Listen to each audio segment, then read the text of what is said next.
టాలీవుడ్ లో young tiger NTR కు ఉన్న క్రేజ్ ఏంటో అందరికీ తెలిసిందే.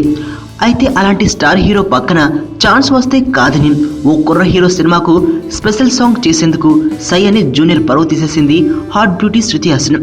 తారక్ కొట్టాల కాంబినేషన్ వస్తున్న జనతా గ్యారేజ్ లో ఐటమ్ సాంగ్ కోసం ముందు శృతి హాసన్ కోసం అడిగారట. కానీ జూనియర్తో స్పెషల్ సాంగ్ చేసేందుకు ఉద్దేశం లేకనో మరి ఏ కారణమో కానీ డేట్స్ అడ్జస్ట్ కావట్లేదంటూ కారణాలు చెప్పి శృతి హాసన్ ఆ ఐటమ్ సాంగ్ నుంచి తప్పుకుందట. ఇక ఆ ఛాన్స్ మరో హాట్ బ్యూటీ కాజల్ దక్కించుకుంది. అయితే ఎన్టీఆర్ స్పెషల్ సాంగ్ అంటే డేట్స్ అంటూ సాక్ చెప్పిన శృతి హాసన్ ఇప్పుడు కర్ణాటక మాజీ ముఖ్యమంత్రి కుమారస్వామి తనయుడు నిఖిల్ గౌడ్ హీరోగా చేస్తున్న జాగ్వార్ సినిమాలో స్పెషల్ సాంగ్ కు ఓకే చెప్పేసింది. మరి కొత్త హీరో అయితే రెమ్యునరేషన్ గట్టిగా వర్కౌట్ అవుతుందని అనుకుందో ఏమో కానీ శృతి నిఖిల్తో చేస్తున్న ఐటమ్ సాంగ్ ఓ విధంగా ఎన్టీఆర్ కు షాక్ ఇచ్చినట్లు అయింది.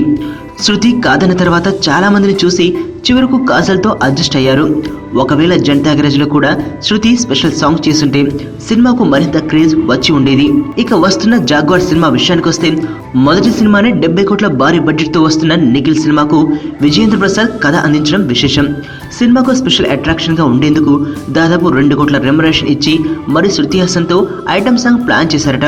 ఇప్పటికే మహేష్ తో ఆగడు సినిమాలో ఐటమ్ సాంగ్ తో అలరించిన శృతి ఇప్పుడు కొత్త హీరోతో ఆడి పాడనుంది. ఇక శృతి రెచ్చిపోవడం గురించి అందరికీ తెలిసిందే. అవసరం అనుకుంటే హాట్ గా కనిపించేందుకు ఏ మాత్రం వెనకాడని శృతి హాసన్ జాగ్వార్ మూవీతో ఇలాంటి రెస్పాన్స్ తెచ్చుకుంటుందో చూడాలి. సినిమా భారీతనం చూస్తుంటే తెలుగులో స్ట్రైట్ సినిమాలా దించాలని భారీ ప్లాన్ చేస్తున్నట్లు కనిపిస్తుంది. నేను ఆనంద్. ఈ భూమన్నా, ఈ భూమి మీద ఏ సృష్టి అన్నా నాకు చాలా ఇష్టం.